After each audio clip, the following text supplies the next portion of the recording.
Baik, kita lanjutkan lagi. Jadi di video sebelumnya kita sudah membahas sedikit tentang tabel elemen, begitu. Kita sudah sampai ke border. Nah, ini percobaan terakhir kita tadi, di mana hasilnya itu ini hasilnya. Nah, kemudian sekarang kita lihat bahwa kita tahu tadi bahwa dengan atribut border yang seperti itu udah deprecated nih di HTML5 nih, sudah usang gitu. Nah, sekarang diarahkan menggunakan stylenya CSS. Nah, style CSS itu menggunakannya seperti apa? Nah, ini contohnya menggunakan style CSS itu dia seperti ini. Jadi, kita beri style tabelnya dengan border, misalnya tabelnya 2 pixel dengan warna solid black. Nah, tapi ini tidak kita bahas secara detail karena nanti akan kita bahas di bagian sendiri tentang HTML, di mana kita akan bahas CSS. Kita akan bahas CSS dari awal begitu. Seperti apa CSS itu. Nah, ini hanya contohnya saja bagaimana perbedaannya ketika dia menggunakan CSS. Nah, ini misalnya kita kopikan di sini. Oke, ini solid black, harusnya jadi solid black ya, ada ininya nih. Mau nih. Ini harusnya border 2 pixel. Solid black. Muncul ya. Dia oke. Udah ada warna hitam nih. Ini dia akan munculkan nih. Oke, sekarang saya jalankan. Kok nggak muncul? Sebentar. Sih, udah benar kok ini. Tabel CSS HTML. Oke. Nggak muncul ya. Atau ini saya ketik ulang deh, ini stylenya, style, ini tabel style, dia ada masalah kayaknya ketika di copy itu 2 pixel solid black, ya, oke, ini saya hapus, ini saya hapus juga. Oke, saya save. Nah, ini dia. Jadi dia memunculkan border di pinggir dari tabelnya gitu ya, di pinggir dari tabelnya. Ini border dengan CSS. Nanti kita akan bahas kalau tentang CSS, nanti kita akan bahas detail lagi. Ini contohnya aja penggunaannya. Oke, kita lanjut lagi. Atribut roles. Nah, terkadang kita dalam membuat tabel begitu, kita juga membutuhkan garis pembatas gitu ya antara setiap sel di dalam tabelnya.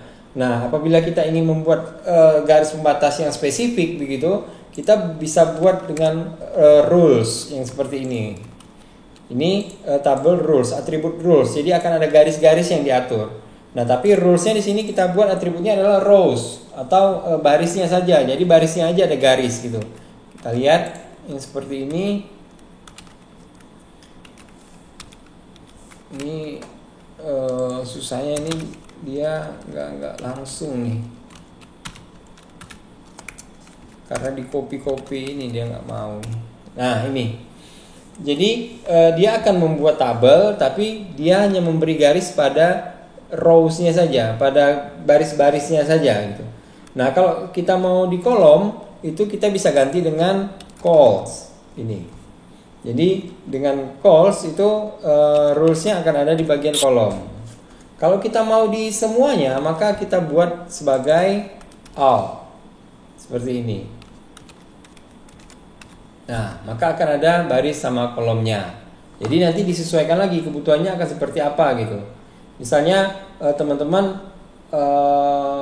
pakai border gitu kan, ya bisa juga. Misalnya rulesnya ini, kemudian kita kasih border gitu, bordernya 1 misalnya atau 2 deh gitu. Ini, nah maka akan jadi seperti ini. Tapi kalau rulesnya nggak ada, misalnya kita non kan gini, non ini, nah maka hilang juga rules di dalamnya gitu. Jadi terserah kebutuhannya kayak apa. Nah, ini terkait dengan atribut rules di dalam tabel gitu. Kemudian ada cell spacing. Nah, ini juga penting, cell spacing. Jadi cell spacing ini kita atur jarak antar satu sel dengan sel yang lainnya di dalam tabel itu. Jadi dengan cell spacing ini kita akan lihat bahwa setiap sel itu dia berjarak jadinya, nggak berdekatan gitu, nggak berdekatan, atau suka kita aja jaraknya seperti apa. Misalnya kalau di sini contohnya saya kasih cell spacing yang pertama nih, tabel yang pertama ini saya atur cell spacingnya 2. Tabel yang kedua ini saya atur cell spacingnya ada 6. Nah, kita akan lihat seperti apa perbedaan kalau cell spacing 2 sama cell spacing 6. Nah, kita akan lihat sekalian teman-teman bisa memahami nantinya cell spacing itu apa gitu jadinya. Jadi ini saya kopikan lagi. Ini save. Saya refresh lagi. Ini seperti yang tadi ini sama nih.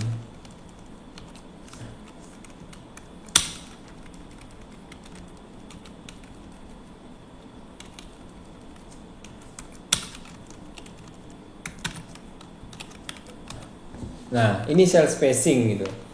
Jadi teman-teman lihat kalau dia cell spacingnya 2 itu jarak antara sel dengan pinggirannya itu segini nih. Nah, ini cell spacingnya nih.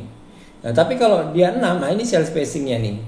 Jarak dia dengan pinggiran, jarak antar selnya seperti ini. Jadi dia lebih lega gitu. Nah, defaultnya cell spacing itu adalah 2. Jadi memang cell spacing bawaan dari HTML kalau kita tidak tuliskan cell spacing itu adalah 2 isinya. Seperti yang gambar yang tabel yang atas ini. Ini cell spacing default sebenarnya, tapi untuk melihatkan bahwa ini 2 jadi kita tulis 2 tadi. Oke. Kemudian kita lanjut lagi. Sorry.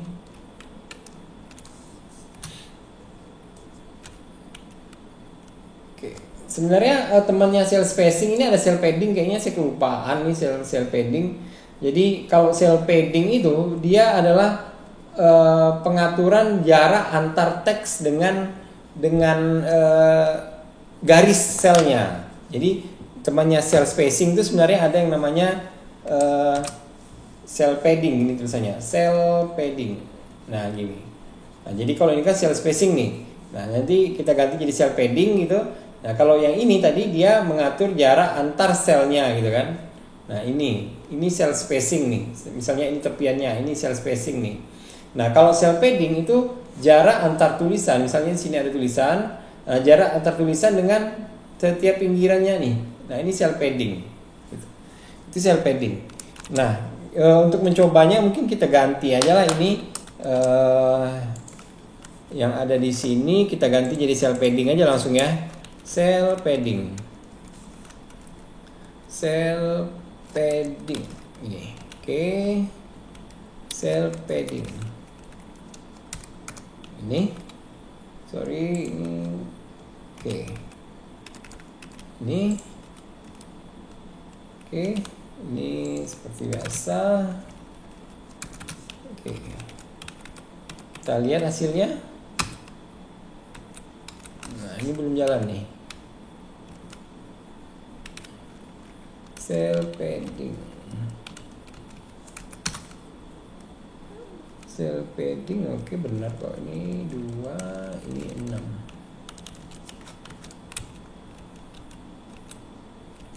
Nggak muncul ya. Kita tulis ulang aja. Cell padding 6. Ini. Nah, itu. Jadi jarak antar tulisan dengan tepiannya. Nah, kalau ini yang 2, yang ini 6. Gitu. Jadi dia bisa mengatur seberapa dekat atau seberapa jauh antara tulisan dengan pinggirannya. Nah, defaultnya kalau dari HTML cell padding itu adalah nilainya adalah 1 kalau cell padding. Nah, kalau cell spacing tadi kan 2 defaultnya. Nah, kalau cell padding ini nilainya adalah 1 defaultnya. Oke. Lanjut lagi ya. Berikutnya ada BG color atau background color. Jadi kalau teman-teman mau membuat background pada tabel teman-teman, itu teman-teman tinggal masukkan atribut BG color yang ini. Jadi dengan ini teman-teman bisa atur nih warnanya mau apa. Jadi kita bisa atur warnanya ini mau dengan nama Latin gitu kan, dengan nama biasa gitu. Jadi kita bisa isi dengan dalam bahasa Inggris gitu, red gitu kan. Atau kita bisa masukkan juga dengan kode RGB-nya, red, green, blue-nya. Jadi teman-teman bisa cari kode RGB ini biasanya di aplikasi-aplikasi pengolah gambar biasanya. Jadi kita bisa tahu warna ini kode RGB-nya berapa nih gitu. Nah ini kita coba-coba aja nih. Misalnya red sama ini RGB-nya ini gitu. Nah kita akan lihat hasilnya. Jadi tetap aja dia adanya di atribut itu sama. Oke, ini saya copy. Sorry. Oke, ini kita copy. Ini background colornya udah ada ya. Bordernya satu, ini bordernya juga satu. Oke, kita lihat hasilnya. Belum keluar. Karena kopian nih, maksudnya kita kan copy dari presentasi tadi. Nah ini hasilnya. Oh ternyata C1 itu warnanya adalah grey atau abu-abu gitu. Red langsung red gitu kan. Oke teman-teman misalnya mau ganti nih, saya maunya kuning pak, yellow misalnya, bisa aja yellow ini. Nah gitu, hasilnya akan sesuai. Jadi teman-teman bisa menyesuaikan kebutuhan teman-teman, maunya gambarnya warna apa begitu. Jadi teman-teman bisa lihat. Gitu. Oke. Kemudian atribut BG color ini juga, di dalam atribut BG color ini kita bisa atur gitu setiap selnya, bahkan setiap selnya itu warnanya apa. Nah kalau tadi kan satu tabel itu warnanya apa. Nah kalau ini setiap selnya warnanya apa. Nah itu kalau kita mau setiap selnya maka dia diletakkan di setiap ruas selnya ini, BG colornya ini. Nah sehingga dia akan menyesuaikan warnanya. Sama sih seperti yang tadi, hanya bedanya di sini dia menggunakan setiap selnya saja, itu aja bedanya. Kalau tadi kan langsung satu tabel gitu. Nah ini kita coba lagi ya. Ini, oke, coba kita jalankan sekarang. Nah seperti ini hasilnya gitu. Jadi setiap selnya itu berbeda warnanya. Baik, mungkin ini video kedua cukup sampai di sini. Nanti akan kita lanjutkan lagi ke video berikutnya terkait dengan lanjutan penjelasan dari tabel elemen ini. Oke, sekian, terima kasih.